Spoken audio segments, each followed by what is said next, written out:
Gun violence in America skyrockets. Shootings from coast to coast. The deadly Memorial Day weekend. The frantic scene after a shooting at a California fire station tonight. The possible connection to a roaring house fire. In New York City, an explosion of gun violence. And in Houston, an off-duty officer is shot. Plus, the new video of the mass shooting in Miami and the manhunt tonight. Maskless summer, packed beaches and the Vegas Strip. Airports see their busiest weekend since the beginning of the pandemic. Why some experts are concerned that as the temperatures rise, so does the COVID risk for the unvaccinated. Plus, Moderna applies for full approval.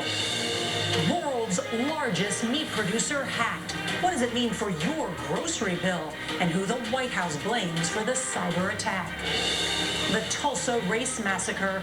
100 years after a white mob murders hundreds of black Americans, Joe Biden becomes the first president to pay tribute in person. This was not a riot. This was a massacre. The search for Xavier. The FBI joins hundreds of volunteers in Iowa to look for an 11-year-old boy missing for days. Western heat waves, scorching temperatures, and record highs. The dangerous weather tonight. Bear fight. Look at this. A brave teenager pushes a bear off a wall to save her dogs. And taps across America. Thousands answer our Memorial Day call to duty.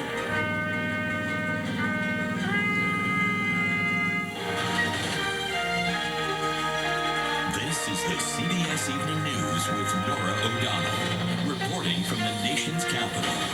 Good evening and thank you for joining us. We're going to begin tonight with breaking news just north of Los Angeles, where a gunman unleashed a hail of bullets at a fire station today, killing one firefighter and wounding another. Then in a dramatic twist, police say the shooter, an LA County Fire Department employee, torched his own luxury home nearby in what may have been an attempt to have his former co-workers douse the flames. It is just the latest in a string of shootings that began over the holiday weekend, leaving multiple people dead and police frantically searching for their killers. There's new video out of Miami tonight that shows dozens of people outside of a concert there scrambling early Sunday as 3 masked gunmen sprayed 100 bullets into the crowd. 2 people died, 21 others were injured. And in New York City overnight, at least a dozen people were wounded and 1 person died in a series of shootings that took place over just 6 hours. Well, tonight, with America emerging from more than a year lockdown, police say they're worried the country is now facing an epidemic of gun violence. CBS's Jamie SIOUX is north of LA and is going to lead off our coverage. Good evening, Jamie. Good evening, Nora. You can see it is still a very active scene behind me at that fire station, and we're just learning that a 44-year-old firefighter died of multiple gunshot wounds. This 54-year-old captain is just out of surgery in critical but stable condition. It turns out an off-duty firefighters came to the firehouse after the shooting, then returned home and apparently died of a self-inflicted gunshot wound. Chaos in the canyons north of Los Angeles. The LA County Fire Department, confirming one of their own, had been shot dead inside Fire Station 81 in the community of Agua Dulce by a disgruntled worker. Another firefighter rushed to the hospital. Later, roughly 10 miles east, his body was later found on the property of the burned-down home. It was a violent Memorial Day weekend in cities across the country. Tonight, new surveillance video shows mayhem as a hail of bullets is fired at a crowd outside a Miami nightclub early Sunday. 2 were killed and more than 20 others wounded. Minutes before the shooting, the white Nissan Pathfinder, believed to be the shooter's vehicle, drives slowly behind the crowd as if looking for their target. You can see the driver parks and pulls into an alley. Another camera angle shows 3 gunmen wearing ski masks and hoodies, jumping out with assault-style rifles and handguns, and opening fire on the crowd. A manhunt is underway for the shooters. These are acts of domestic terrorism. The long holiday weekend is notorious for higher rates of crime and shootings. This year, particularly difficult. I think the pandemic does play a significant role. We've seen the high unemployment, the financial stress that it causes. Obviously, this leads to the decrease in mental health, and I think that's a nationwide problem. In New York City, each of the 5 boroughs saw gun violence on Memorial Day. So far this year, there have been 573 shooting incidents citywide, a 77% increase from this time last year. Police in Houston are grappling with at least 10 murders since Thursday. A steady wave of violence has been on the rise since last year. More than 8,100 people in the U.S. have died from gun violence this year. I think it's going to get much worse over the summer because, again, we've already seen a much higher than normal numbers for the beginning of 2021, and that's comparing it to an already bad 2020. That's all major U.S. cities are reporting increases in violent crime. From Las Vegas to New York, in some cases, it's double or triple what it was in 2020. Many experts blaming the pandemic, saying it's due to financial stress and mental health issues. Nora? SIOUX, thank you. President Biden called for healing tonight in Tulsa, Oklahoma, at the site of one of the most despicable racist attacks in U.S. history. The president told the crowd that Americans need to know what happened so it can't be erased, saying great nations, quote, come to terms with their dark sides. CBS's Omar Villafranca is in Tulsa. 100 years later, President Biden became the first commander-in-chief to visit Tulsa to honor the victims of the 1921 race massacre. For much too long, the history of what took place here was told in silence, cloaked in darkness. But just because history is silent, it doesn't mean that it did not take place.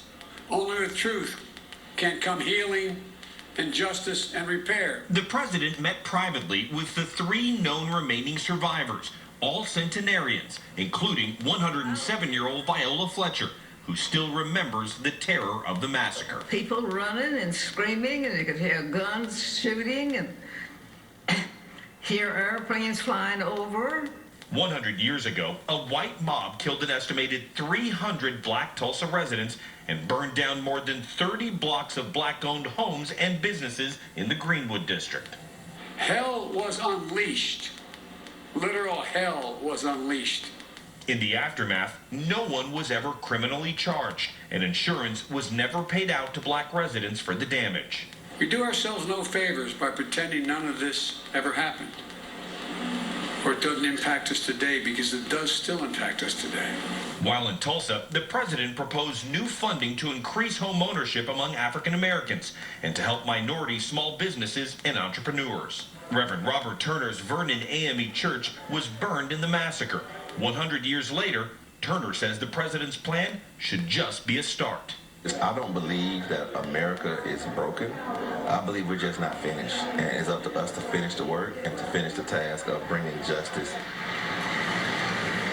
Residents wanted to hear about reparations for descendants of the massacre, something the president did not talk about. And Nora, just a few miles away, the city is starting to dig up what could be a mass grave of victims of the massacre. Omar Villafranca, thank you. And there's some new progress to report tonight in the fight against the coronavirus. Tonight, Moderna is now applying death in the last 24 hours. That is significant. And the numbers tonight, more than 168 million people have received at least 1 dose of the vaccine. That's now 60% of everyone 12 years and older in this country. We're also learning tonight, though, of a new variant, very similar to the variant discovered in India.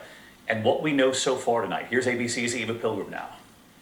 Tonight, in a major move that could boost vaccine confidence, Moderna becoming the second vaccine maker after Pfizer to formally ask the FDA for full approval of its vaccine. A new poll says about a third of unvaccinated adults would be more likely to get a shot if the vaccine was fully FDA approved. Over the weekend, a massive push to get more shots into arms. I was not going to get it, but since it was close to my home, I decided to come out. The Memorial Day weekend launching the country on its comeback from the coronavirus. It feels great. It's just the whole human contact and being able to be around people. Air travel shattering pandemic records, crowds turning out at parades, parks, and beaches. Once the epicenter of the virus, New York City reporting no COVID deaths today and its lowest positivity rate ever. Vaccinations equal freedom. It's as simple as that. But around 450 COVID deaths on average are still reported every day, more than the number of Americans lost to stroke daily. And experts fear states with the lowest vaccination rates could see an uptick in cases. Last year, right around this time, we saw a big surge in cases in the South. This year, the problem is there's still a lot of people unvaccinated in many of the southern states. So that's what we got to work on. And tonight, experts are tracking a new variant detected in Vietnam where cases are on the rise. The World Health Organization says the variant, now called Delta, is virtually identical to that highly contagious variant from India. All right, Eva Pilgrim with us. And Eva, they say this variant in Vietnam is similar to the concerning variant they discovered in India. And it comes amid this new research tonight showing the effectiveness of vaccines against the variant from India. That's right, David. A new study from the UK finding that the Pfizer vaccine works well against that new highly contagious Indian variant. But scientists flagged that without the second dose, there was a noticeable dip in protection. The data really affirming how important it is to get both doses. David? All right, Eva Pilgrim with us tonight. Eva, thank you.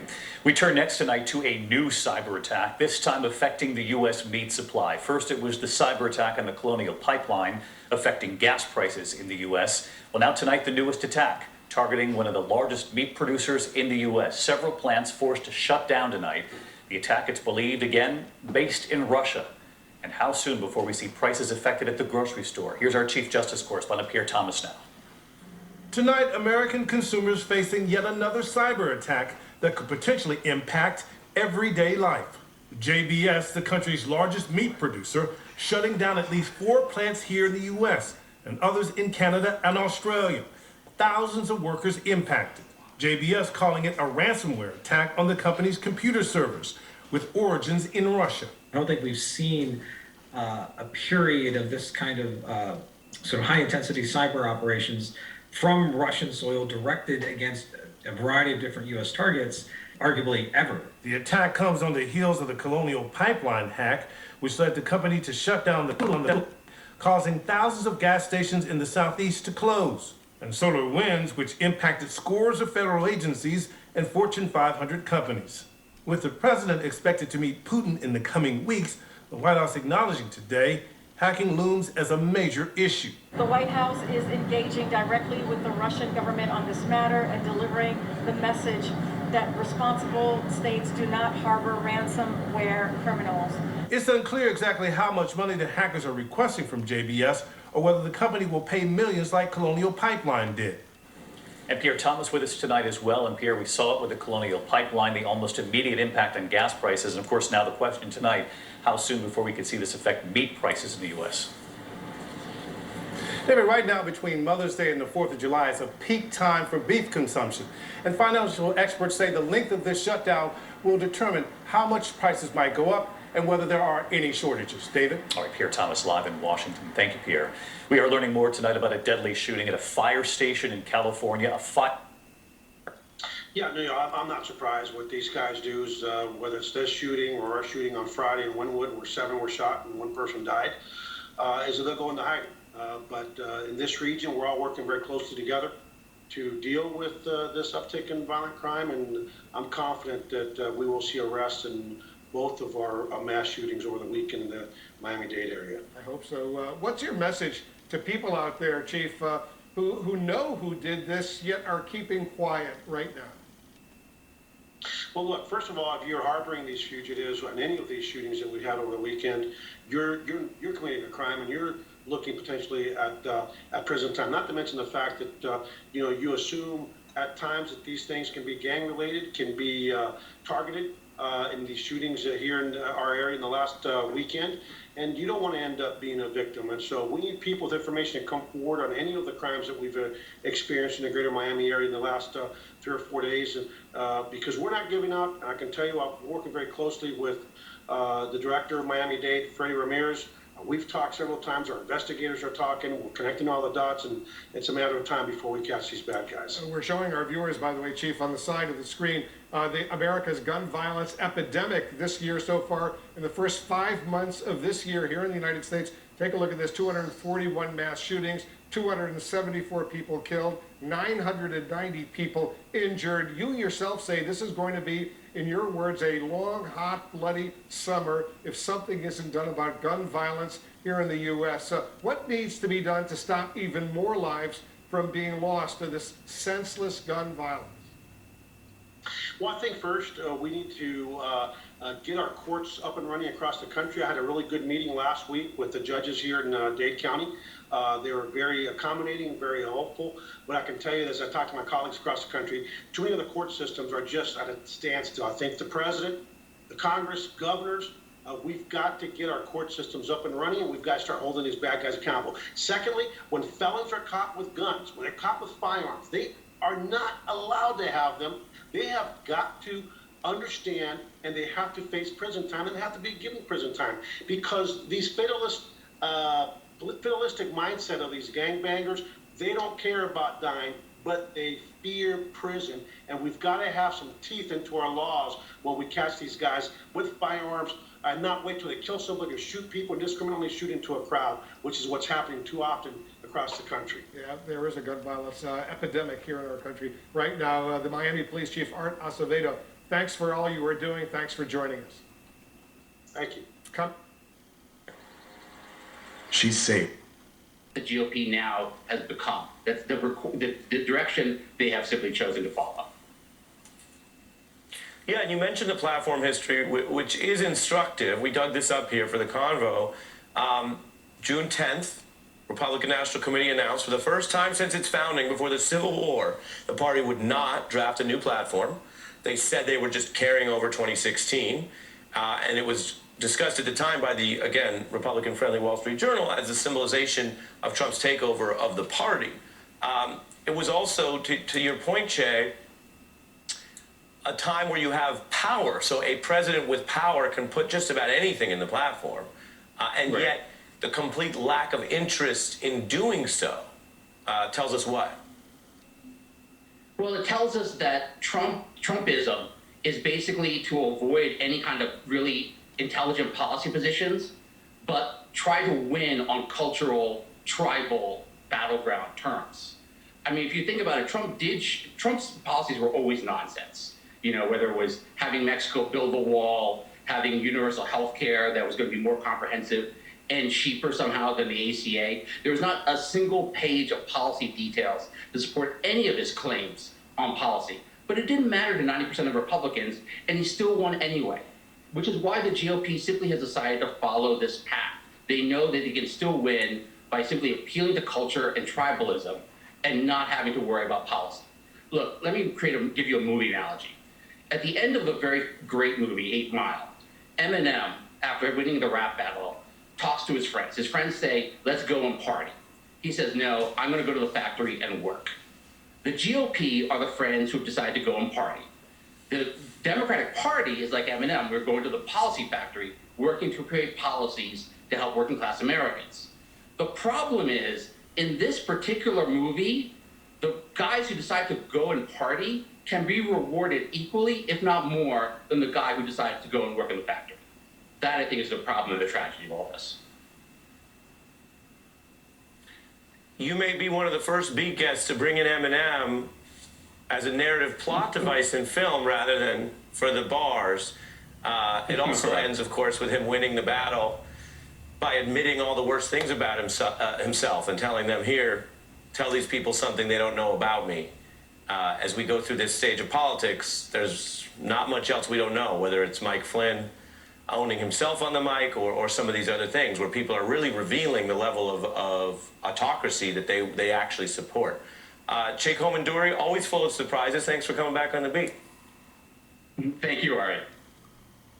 Hi. Mary Jane is And this rate is fixed. They're off the wall. What strength before grabbing one of the little dogs and running back inside to safety. All right, coming up next, taps across America. Patriots answer the bugle call in a touching encore. If you can't watch the CBS Evening News. Turning to the vehicle 10 seconds later. And the FBI tonight joining the search for a missing 11-year-old boy outside Des Moines, Iowa. Xavier Harrelson, disappearing last Thursday, just days before his birthday. He was last seen riding his bike near his home. Authorities searching nearby neighborhoods and a lake. Hundreds of volunteers helping. When we come back, the former tennis greats and what they're now saying about Naomi Osaka's personal battle, changing their own words. I'm still wowed by what's next, even with home technology like latch or smart keypads and nests are really becoming standard fare, and I don't think it's very far behind it. To do their residencies, they are much more likely to practice there. But because they're Republicans, they were panned by the media. I mean, I thought that's what science was. Look at everything until it is discounted. Now we've come full circle, and it appears that Cotton and John weren't quite as dumb as the media told us they were. Well, and the media has now, we're seeing a number of them, they're going back and they're actually editing headlines that they had written a year ago so that if you went and Googled them now, it doesn't look like they're as dismissive, but clearly they were. And Leslie, we're continuing to hear, last week we heard this, it was through the weekend and some of the Sunday shows as well, a number of folks in the mainstream media pointing at the Trump administration and saying, it's your fault we didn't take it seriously, instead of we didn't investigate it. Well, first of all, I understand where a lot of people were questioning politicians, whether it be Tom Cotton or former President Trump, because the majority of scientists in the medical community, the science community internationally, not just here and not just Anthony Fauci, they said, you know what? COVID-19's daddy and granddaddy were both animal vector-borne viruses, as most are, quite frankly, and that's what they thought. But after testing over 80,000 animals, they could not find that link. And quite frankly, speaking of that link, I don't know if we'll ever be able to find the true link to the lab, because we know China's not going to let us in. They're not now. They didn't over a year ago when we sent investigators in. So sadly, we may never know the truth. But I think it was more not believing politicians over scientists at the time. Well, Bill, it doesn't seem like we have a different universe of information, not too much than we did a year ago. As Trey said, I mean, things break down the further you are away in time from trying to get your hands on evidence. So where are we to attribute this pivot now where there are so many out there saying, okay, the lab leak theory is legit? Well, the reason for the pivot is Donald Trump is gone. And it was astounding to me to see how much coverage an ABC journalist got for saying, we just have to admit sometimes something Donald Trump said was right. Oh my God, people are getting the vapors in the newsrooms. Something he said was right because people wouldn't look at it fairly and they wouldn't look at it objectively. Let me step into Trey's shoes and your shoes for a second, Shannon. Preponderance of the evidence beyond a reasonable doubt. I mean, where do we think this came from? Scott Gottlieb nailed it. They wouldn't allow the blood tests. They wouldn't allow us to talk to the people who were in there. People were infected. They wouldn't allow their people to travel inside the country, but they let people travel outside the country. Total stonewall about allowing any evidence or investigation of the source of it. Next, they'll be blaming Switzerland and New Zealand. I mean, it's ridiculous. We know exactly who's culpable here. So Juan, with that in mind, will this administration make China pay in any substantive way? Well, I think that's difficult for what you've heard from the other panelists, Shannon. I don't think China's going to be forthcoming. I think they have a reputation as a repressive authoritarian regime. They threaten people who tell the truth. They don't reward them. That's one of the advantages in the USA. We have, lawsuits and whistleblowers. You don't see that in China. And I think that when you look at this, the important part here for us as Americans is that President Biden has said, let's have a full investigation. He wants it in 90 days. That's important given that pandemics going forward are going to come. Yeah, we got to be prepared and we got to figure out the origins of this one to help fight the future one. Okay, panel, when we come back, we're going to get tomorrow's headlines from each of you. Age is just a number. Politicians. The entire journalism, quote, industry works on behalf of the Democratic Party. The most infuriating part of it all is they lie about their true agenda. Some of the least trustworthy people on the planet. But I think they actually believe their own BS. He has every right to make all of his criticisms, but something I guess you won't find out a lot about if you watch Sean Hannity is that he was literally writing and working on behalf of Donald Trump's re-election, and I don't just mean during his program. There's a new book from a Wall Street Journal reporter, interestingly, a sister publication of the Fox News empire, that says Hannity had a role in writing a Trump campaign ad in the 2020 election, but curiously, the piece only, quote, aired during Hannity's show. Here's part of the ad. Joe Biden, radical, corrupt, extreme, and dangerous. Joe Biden is a 47-year swamp creature that has accomplished nothing. And how does this all work? Well, the Trump campaign spent $1.5 million to run it. Trump aides, though, reportedly thought it was so bad that they did only air it that one time. Some desire to appease both Hannity and their boss. Hannity denies helping to write that Trump ad. No word about that or matching that denial by the blogger himself.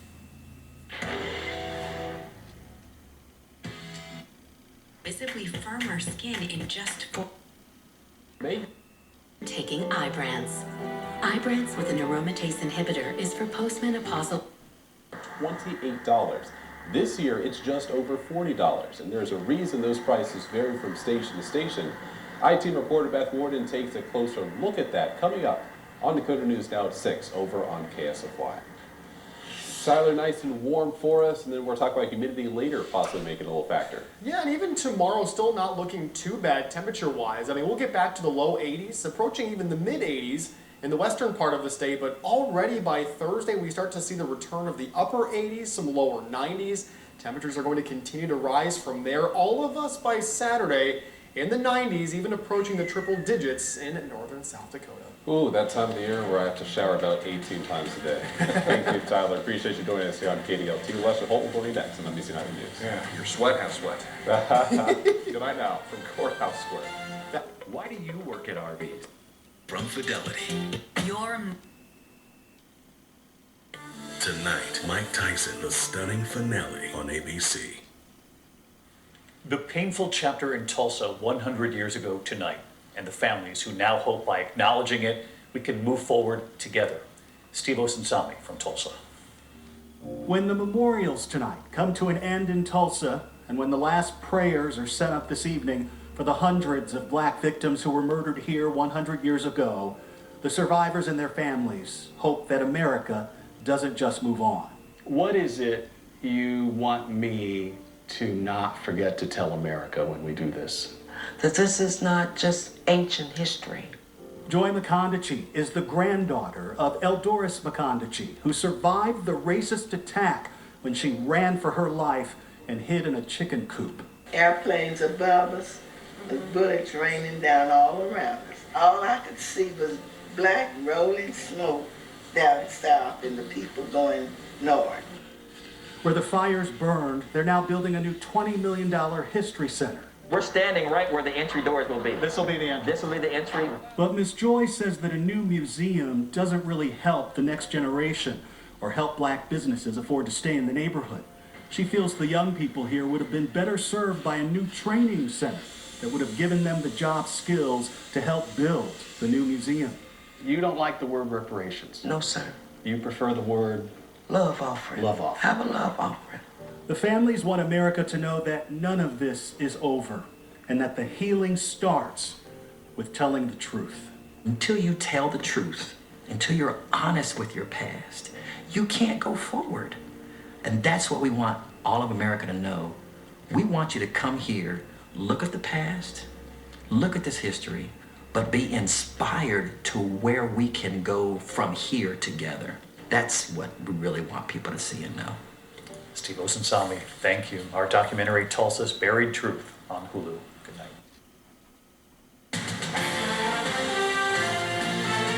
This is Dakota News Now. Mega cities. Get the latest news now from a team that cares about the stories that matter to you every weekday morning on Dakota News Now. Weather changes constantly. Be prepared by using the First Alert weather app. From viewing conditions with our Doppler radar to just a simple temp check, you can. Tells us more tonight about the path ahead from Pierre. Austin, good evening. Good evening, Brian and Kelsey. Every 10 years, legislative bodies across the country get to work redrawing district lines for both federal and state offices. The South Dakota State Legislature got to work doing just that. Investigate TV tackles the top topics. The United States, indeed, all around the world, get their news, and I'm grateful to be a part of it. To Ted Turner, thank you, thank you, thank you. And to all of our viewers, thanks very much for watching. I'm Wolf Blitzer in the Situation Room. Aaron Burnett out front starts right.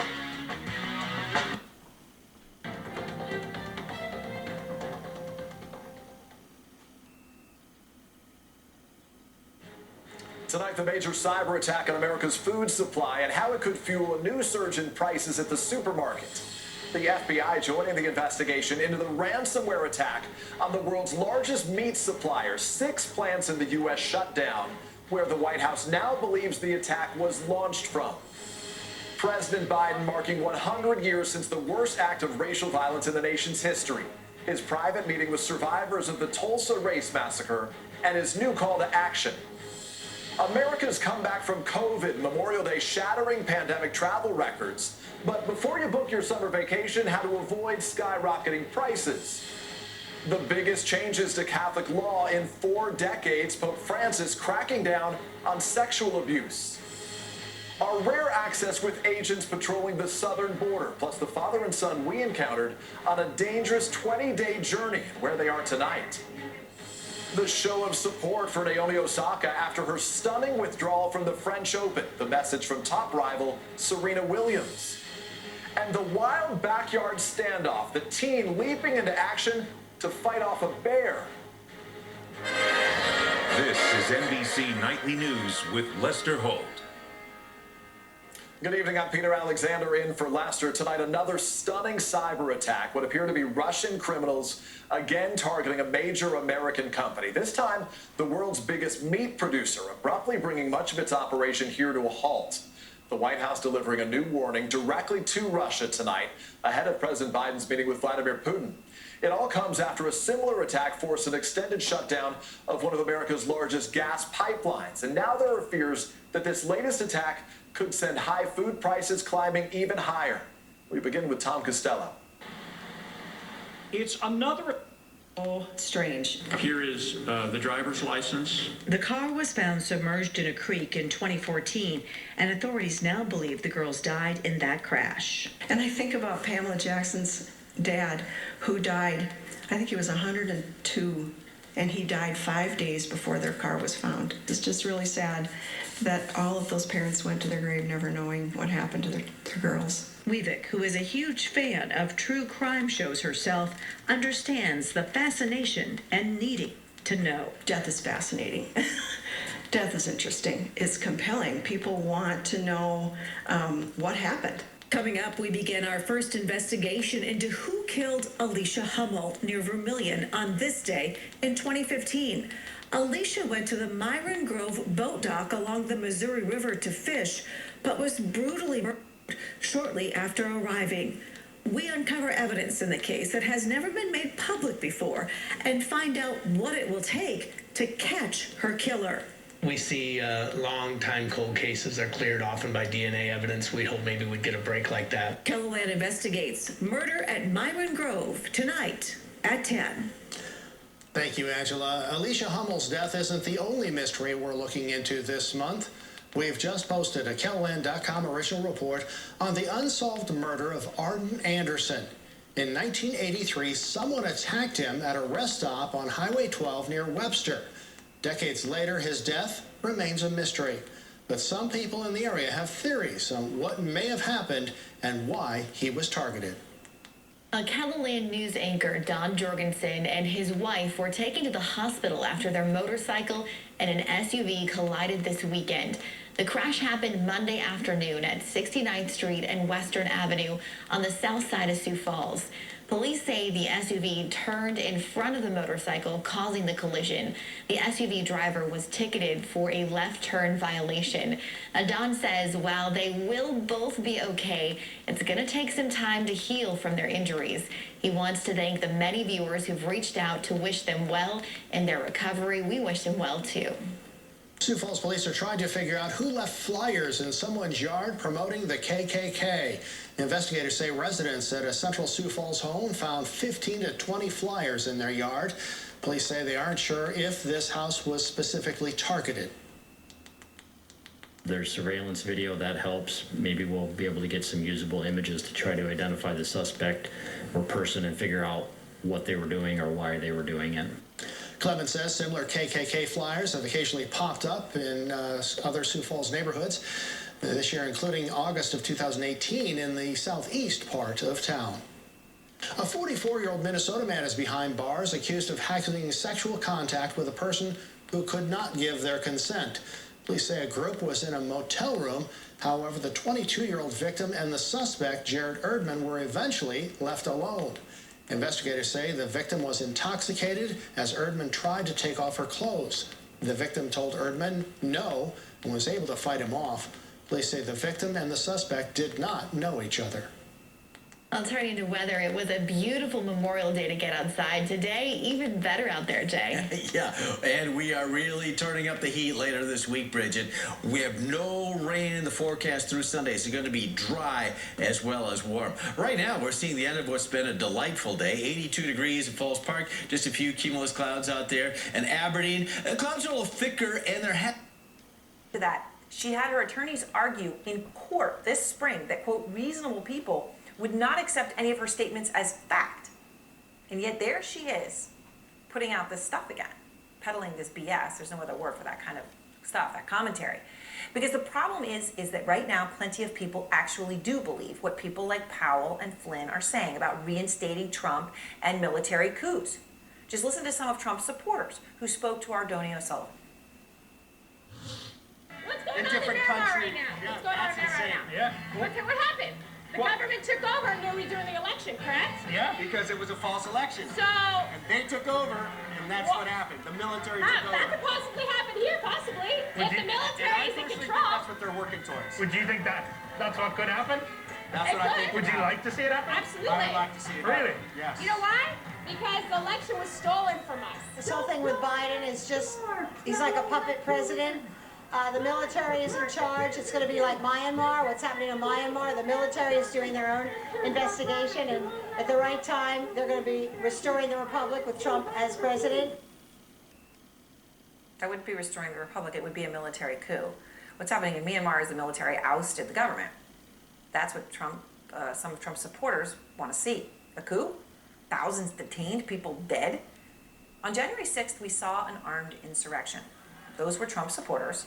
They were trying, in whatever crude way they were, to overturn an election. And they were doing it because of people like Trump, people like Flynn, and people like Powell have been fanning the flames. And their words are spurring action. And now they're saying it even more loudly. Phil Mattingly is out front from the White House tonight. And Phil, President Biden also made an announcement today regarding voting rights. That's exactly right, Aaron. Vice President Kamala Harris has now been put in place to lead the administration's response to those hundreds of laws to restrict voting rights led by Republican legislatures across the country. And it underscores a ramping up from the administration, a ramping up coming at a time where a lot of their allies are pressing the White House to do more, to be more vocal, and to push for legislation on Capitol Hill to pass on the federal level to try and usurp some of the things you've seen on the state side of things. Now, the president made very clear, while he views what's happening right now in state legislatures as undemocratic, an assault on democracy was how he's framed it several times. He's spoken out repeatedly over the course of the last several months, but calling on this month in particular, June, to be a month of action, calling on voting rights groups to work to register voters over the course of this month. But I think the primary focus is going to be on that legislative agenda, and it's very clear. Democrats have two major pieces of legislation they would like to get to the president's desk. One, sweeping federal voting law that the House has passed, the Senate is expected to consider at the end of this month. But here's the reality. They don't have the votes for that legislation. It's not just that they don't have 10 Republicans in the Senate. They don't have all 50 Democrats in the Senate for the larger piece of legislation. Senator Joe Manchin is opposed to it. Other senators have raised concerns as well. So the question legislatively is, what is the path forward? There is a second bill, the John Lewis Voting Advancement Act, that would change some of the pre-clearance issues that were struck down by the Supreme Court. That might have a better pathway. That's what Senator Manchin wants to see. But the baseline here that the White House is working through is they don't have the votes yet for either of these bills, and the urgency and the pressure is only ramping up on the White House and on Democrats on Capitol Hill to do something now, Aaron. Of church law in 4 decades, the Vatican makes clear that what former Washington Cardinal Theodore McCarrick did, abusing his power to sleep with seminarians, is wrong. The revised code now criminalizes sexual abuse of adults by priests and laypersons of the church. It outlaws the grooming of victims and says bishops can be removed from office for failing to report crimes, including sex crimes, to church authorities. The Vatican understands that these issues happen, that they need to be addressed, and that we need the instruments to address them. Is this progress? I think it is progress. Is it perfect? Probably not. But it is progress. Ann Barrett-Doyle leads Bishop Accountability, which tracks clergy abuse. Adults are much less likely to report because they blame themselves. She welcomes the changes, but wishes the Vatican adopted the U.S. bishops' zero-tolerance policy of abusive priests. It is simply incredible that this global institution, which otherwise does so much good, still retains guilty child molesters in ministry.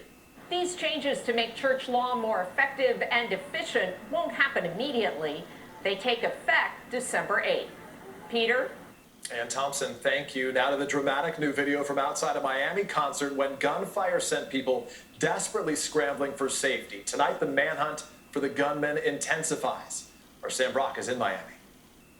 New surveillance video captures bystanders outside a rap concert. At the same moment, the doors of this SUV fly open and 3 gunmen approach. Seconds later, the crowd scrambles to take cover, and lives are changed forever.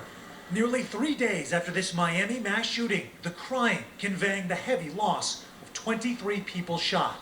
Miami-Dade Mayor Daniela Levine Cava says no resources being spared to find the assailants. Do you have any idea at this point whether these shooters are from South Florida? These are targeted shootings that are coming from the local community. This is something that we need to take care of right here in Miami-Dade County and get control of.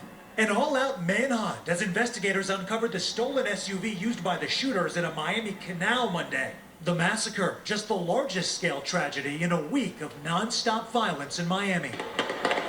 3 more shootings taking place overnight, including 2 injured in Miami Beach by famed Prime 112 restaurant. Seemingly no area immune from the gun violence. Will this leave a scar on Miami-Dade? Nobody ever recovers from this kind of violence.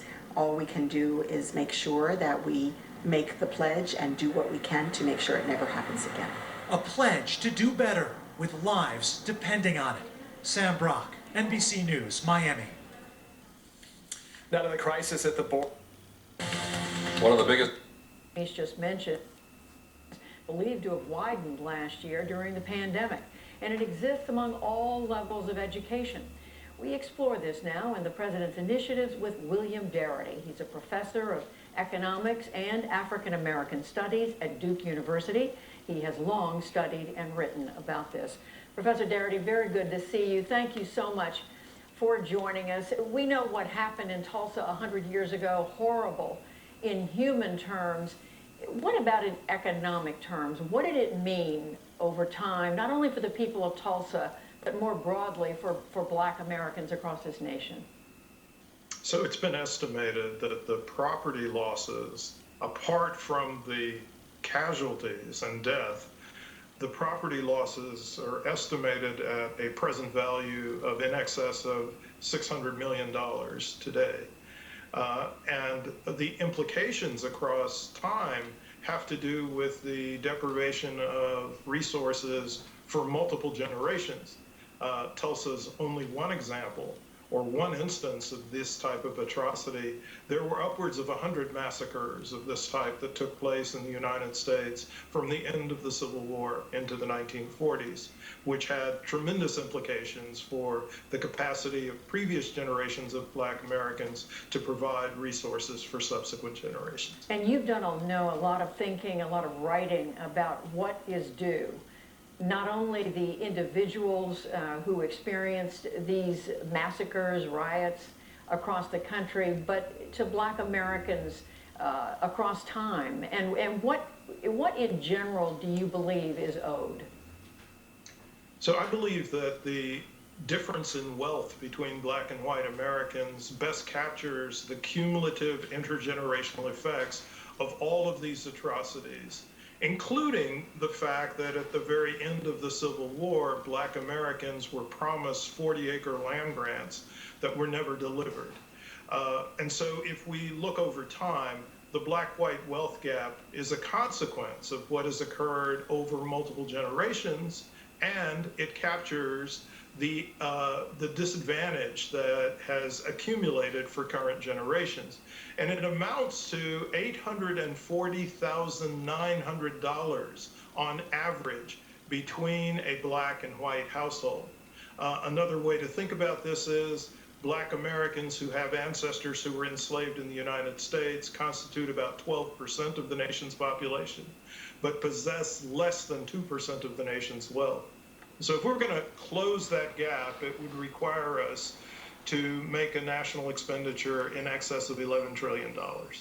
11 trillion, an enormous sum. And what we are hearing from President Biden today is, among other things, he's talking about addressing housing inequities, taking a number of specific steps to try to ensure that the racial gap in the value of homes and the availability of housing is improved. He's also looking at economic opportunity, helping businesses. How far do steps like these go toward accomplishing the kind of broad reparations you're speaking about? So this is a situation in which the proposals are not necessarily bad ideas, but they won't go very far in terms of eliminating racial wealth differences. The amounts are simply too small, and the focus is targeted on specific asset areas that are not necessarily the full range of assets in which there's a difference in black and white wealth ownings. So if you look at the typical American's combination of assets, about 25% are attributable to an individual's primary residence. But a remaining 75% is attributable to retirement accounts, stocks and bonds, business ownership, and non-residential real estate. And so a focus exclusively on home ownership is not going to get us very far. And the amount that's proposed is extremely small relative to the entire gap. Well, the Biden administration at this point is not speaking about, they're not taking a position on reparations. They've said it's something that they are studying, but one can assume that part of what's going on here is the political reality of how difficult it would be to get something of that magnitude passed through the Congress when the president is having a hard time even getting something like infrastructure through. So it's over 155 years due. But you're correct. I don't think it's likely that a serious reparations plan would pass the current Congress. However, there has been a sea change in public attitude about reparations for black Americans. In the year 2000, only about 4% of white Americans endorsed reparations. By the year 2018, that percentage had risen to 16%, low, but definitely not 4%. And today, the best estimates suggest that it's about 30% of Americans who endorse the idea of reparative justice for black Americans. So the momentum is moving in the right direction. We'll have to see if this is something sustainable. But other types of policies, like the president is proposing, fall far short from addressing the racial wealth gap. I hear what you're saying, Professor Darity. They fall short, and we didn't mention the aid the president's speaking about in terms of transportation, where entire communities have been split open and divided because of highways, for example, that have gone through. But are these kinds of steps, are they harmful, or is it that they just, can they even count as first steps toward what you were saying is necessary? If they were indeed steps that held the promise for a comprehensive effort in the future, then I'd be more enthusiastic about them. These are not bad things to do. They just will not have much of effect on the black-white wealth. And finally, if you could say something right now to President Biden about what else he should do, what would it be? I think it would be very, very exciting and encouraging if he were to appoint a presidential commission to address the history of racial atrocities in the United States and design a full-scale proposal for reparations. He has said that he's in favor of some type of commission, but it seems that it's a congressional commission that he's referring to. I think it would be very impressive if we had a presidential commission to take on that task. Professor William Darity of Duke University, we thank you very much. Thank you for having me.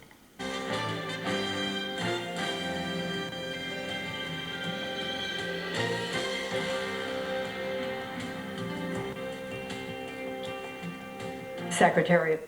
90s Friday, Saturday, Sunday, still upper 80s as we head through next Monday, Tuesday, with chances for scattered showers and isolated storms through Wednesday as well. And then dry as we head into next Thursday and Friday, Kelsey. All right, get to the pools. Thanks, Phil. Along with the weather, a sure sign of summer in downtown Sioux Falls. Is now back in service. And for the next few months, it's going to be making the rounds. Are you out to eat? But inflation is driving up costs in restaurants across the country. Our Stephanie Rule tonight with the price you pay. At the Blue Water Cafe on the Jersey Shore, customers are thrilled to be back. You just want to be happy again, and if it costs a little bit more, I think it's okay. Even though owner Steve DiPietro recently raised prices by 10% to make up for the higher cost of food and supplies, as well as the increased wages. If you didn't increase your prices at all, would you lose money this summer? I would probably break even, I would say. And you're working way too hard to break even. Right, exactly. We're all gonna have to pay for that pandemic. A little bite, one bite at a time. He says the price of food like lobster has nearly doubled, from $21 a pound to more than $36. A 35-pound jug of frying oil from $20 to $36. His labor costs up 30%. Just as people are going out to eat, inflation is rising at the fastest pace in nearly 13 years. Supply shortages and higher gas prices driving up the cost on everything from rubber gloves to food delivery. Delivery costs, insurance, rent, those are all going up. And so I don't think we're going to see a relief from any of these costs anytime soon for restaurants. To save on your next meal out, watch for discounts on less busy days or off-peak times. Check your credit card for special deals. And look at the menu ahead of time to know what you'll pay. Stephanie Rule, Long Beach Island, New Jersey. Also tonight, it's probably the closest you would ever want to come to an active volcano. Look at this, a drone capturing these incredible images of a volcano erupting in Iceland, but unfortunately it did not survive that flight. And this is surely not what wildlife experts would recommend. A California teen fighting off a bear with her bare hands to save her dog. Scotty Schwartz with more from the teen and this daring move. On a cinder block wall in the foothills of LA, a backyard visitor is sauntering through with two little cubs in tow until a posse of house dogs bounds over, barking up a storm. The standoff tense, the bear swiping away with its claws. Then suddenly, 17-year-old Haley Morinico rushes into the rescue, fighting off the massive mama with her bare hands, then scooping up one of her littlest dogs like a football and running away. The dog that the bear grabbed, she's the baby. I have to protect the baby. When I push the bear, she falls back. And that's when the dog she grabbed runs away, and I pick up my other dog, and I scram. Haley telling NBC Los Angeles she hurt her finger in the scuffle. I sprained my finger while pushing her, but otherwise, nothing else really happened. I'm okay. Experts saying squaring off with a bear should be avoided by humans at all costs. But this time, the Bruins scrambling away after coming face to face with another mama bear, furiously defending her pups. Scotty Schwartz, NBC News, Bradbury, California. Bet that bear's not coming back. Up next right here at American Classics, celebrating a big league milestone. When I was your age, things were different. More wide-ranging, but also deeper and more rigorous. I was quite disturbed that those others are better known than Tom Solas. I think he is an underappreciated figure, and I'm hoping the book will bring him to the attention of more people, particularly more young people. You know, I have given Thomas Sowell books probably more than any other author to friends of mine over the years, saying you need to read this. And I think that when it comes to what you're trying to do here and putting him more at the center of that intellectual conversation could not be more timely, considering the kind of people that you're talking about who really have not done the type of scholarship that he has. Jason, thank you so much for taking the time to join me tonight. Thank you. Now to a student-led campaign to oust a University of London politics professor. Eric Kaufman has been a vocal critic of woke culture on campus. A student group is accusing Kaufman of being a, quote, white supremacist and racist apologist. A storm of tweets, almost 30 tweets, writing, quote, there is a white supremacist professor in the halls teaching and grading and supervising migrant and students of color. How can our school call itself a diverse and truly international university if it employs such an important figure for white supremacy and xenophobic hostility? Professor Kaufman is the author of White Shift, and he's here to respond. Professor, your book's phenomenal, and it explains so much that has happened in politics in the past several decades. At some point, I assumed that the cancel culture would come for you, just because you're someone who writes so intelligently and thoughtfully about these issues. Are you surprised at the nature of it, and what's your response to it? Well, I'm really not surprised, and this is certainly not their first attempt. It's a sort of small group of radical students with some faculty that they're linked with, and some people on Twitter. They've gone for me before. I mean, this one got somewhat more publicity. It's just their modus operandi. They try and sort of stretch the meaning of terms like racism and white supremacy, something we're all familiar with. So, for example, writing for outlets like Quillette or Unheard, or doing reports for a think tank called Policy Exchange, which is the main conservative think tank here in Britain. All of that makes me a white supremacist, apparently. So yeah, I don't take it too seriously. I mean, we are kind of lucky here in Britain that the Conservative government has been very strong on academic freedom, has now drafted an academic freedom bill. So that makes it very, very difficult for anybody to be canceled. It's much easier in the U.S. environment for academics, I think, to essentially be pushed out of their jobs. You anticipated my next question, which is essentially that I see this type of thing happening for people who are maybe less prominent than you, but are certainly getting targets on their backs at universities across the country today. What can we do, or what ought we to do in terms of defending their ability to do the kind of academic research that you do that has been so valuable in terms of understanding our political moment? Well, I think the Foundation for Individual Rights in Education in the U.S., FIRE, they've done a great job in bringing lawsuits to try and protect academics, but still that is very suboptimal, because in a way, to go through the lawsuit process is emotionally exhausting. It takes a big toll. You'd rather not have that problem. And that's why I think only a government intervention is going to work. Here in Britain, essentially the government's empowering a new office that will have the power to investigate claims where academic freedom has been violated. Universities are under an obligation to not just defend, but promote academic freedom and elevate it, most importantly, above claims of emotional safety harm that might be defined as harassment by activists. So that baseball card. From Mickey Mantle and Willie Mays to Mike Trout or Mookie Betts. Those cards chronicle the history of the game, and people want that piece of history. It's the 70th year since the Topps Chewing Gum Company, in an effort to sell more gum, inserted baseball cards into its packs.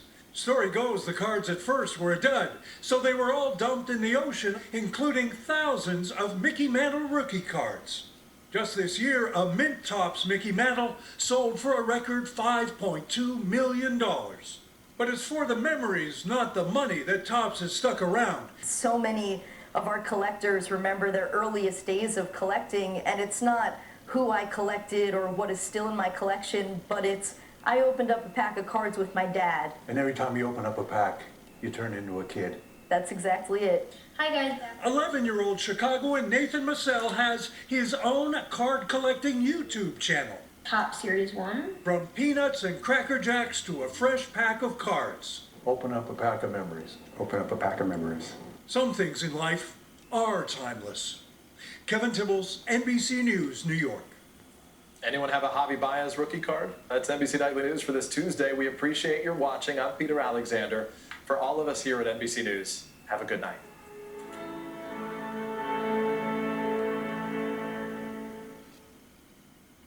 I would like my children to see that in spite of grief, you have to continue. Dove, Suave, and professionals guiding you from pricing to sale. He also supports a study, as we've said before, into reparations. And you maybe have heard about attacks on flight attendants or people spitting on servers. It's horrific what's happening right now in America. Why is civility in such disarray as America reopens post-pandemic?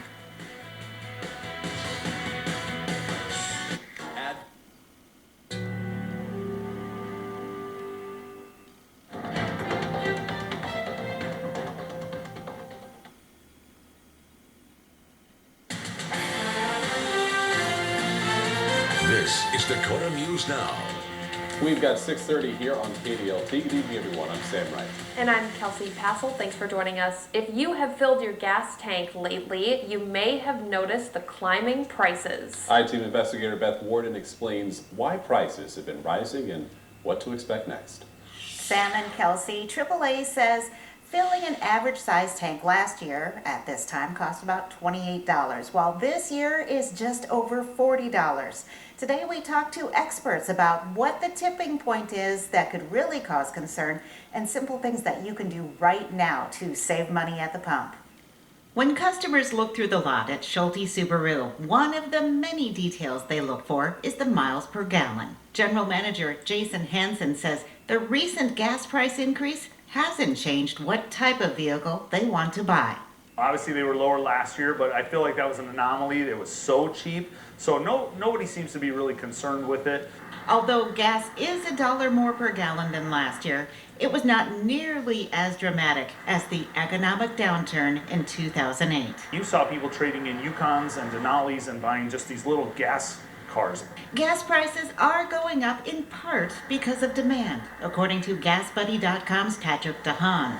Millions of Americans hit the road. Gasoline demand was up almost 41% over the holiday weekend compared to a year ago. So why is there a variance in the price from station to station? So the difference is timing. Some stations may have bought their gasoline a long time ago when it was less, or more recently.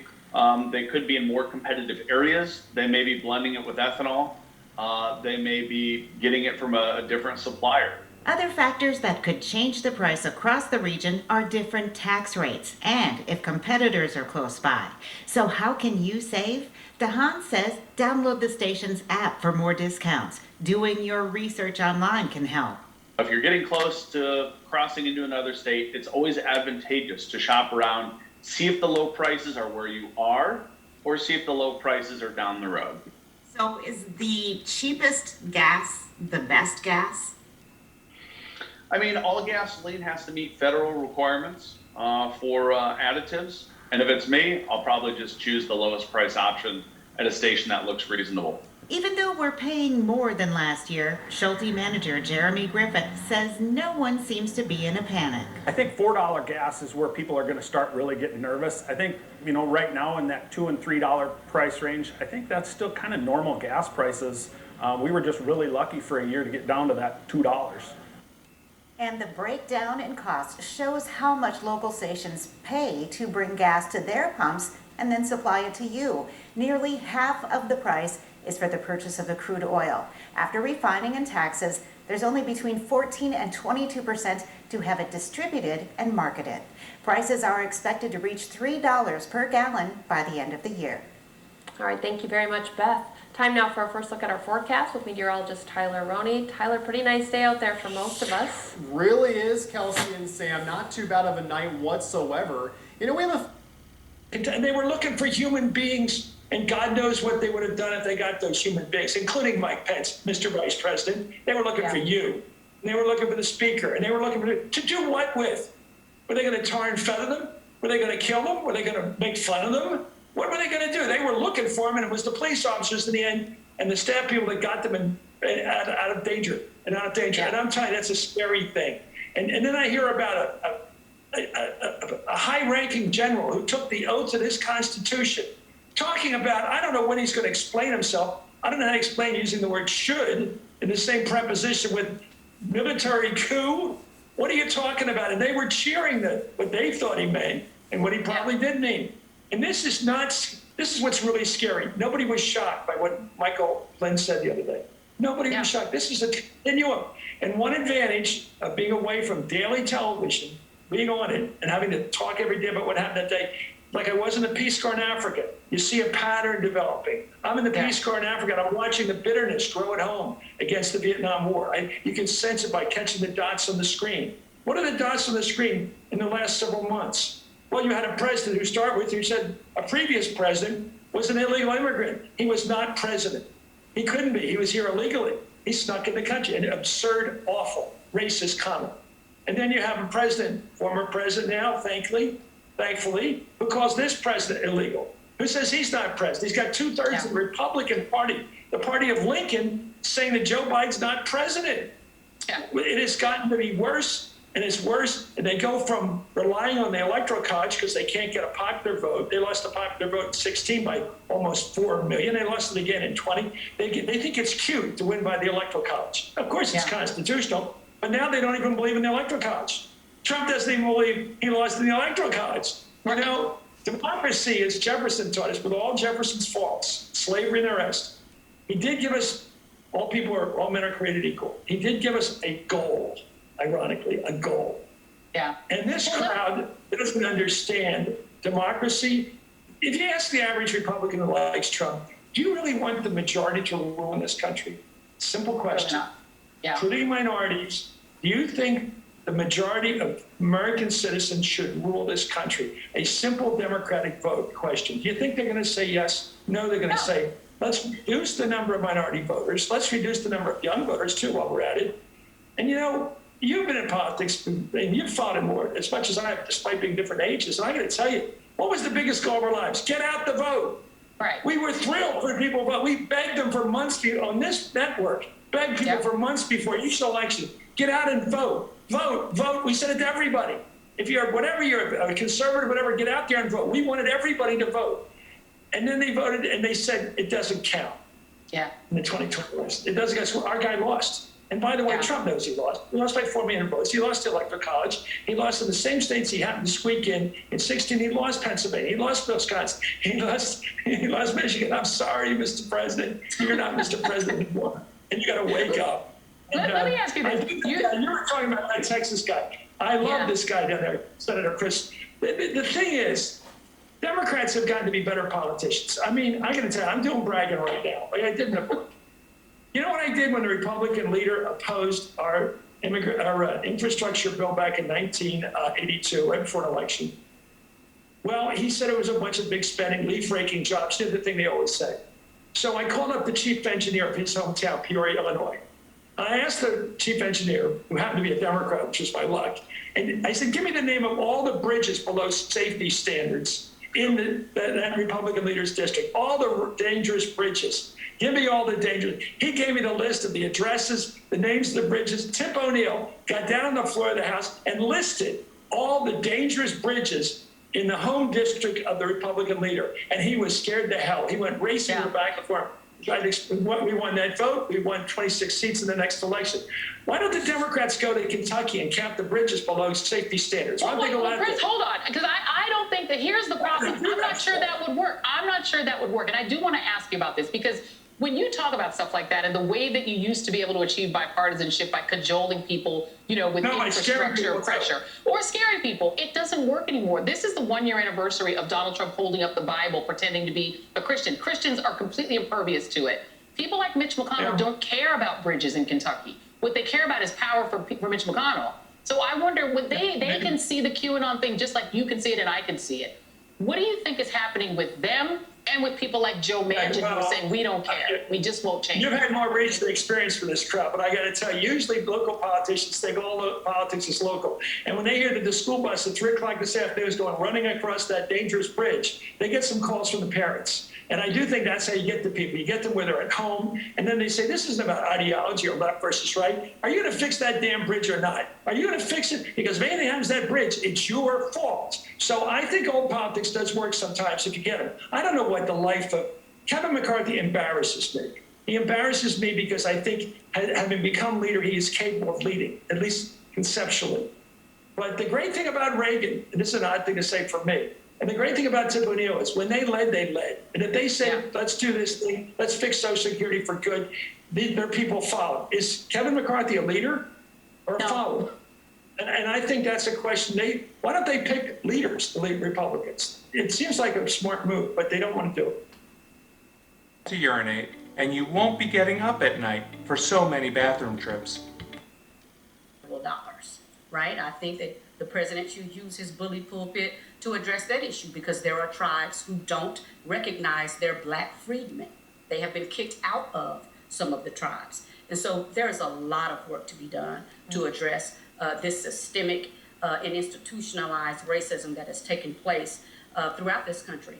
As long as we've been here, since we got off the boats, to address the disparities. And I definitely don't think we have to say, okay, we got to do this one first and then we'll move. No, we need to do it all, and we need to do it simultaneously. And I think we can. We've done it, throughout this country's history. We just prioritize. It's time that this is prioritized. All right, Chairwoman, I appreciate your time, and I thank you. Thank you. And next, kicking, punching, spitting. It has now become a part of life that we've all seeing here after lockdown. What is going on? And a special election in New Mexico, what tonight could tell all of us about the crucial 2022 midterms. Not everybody wants.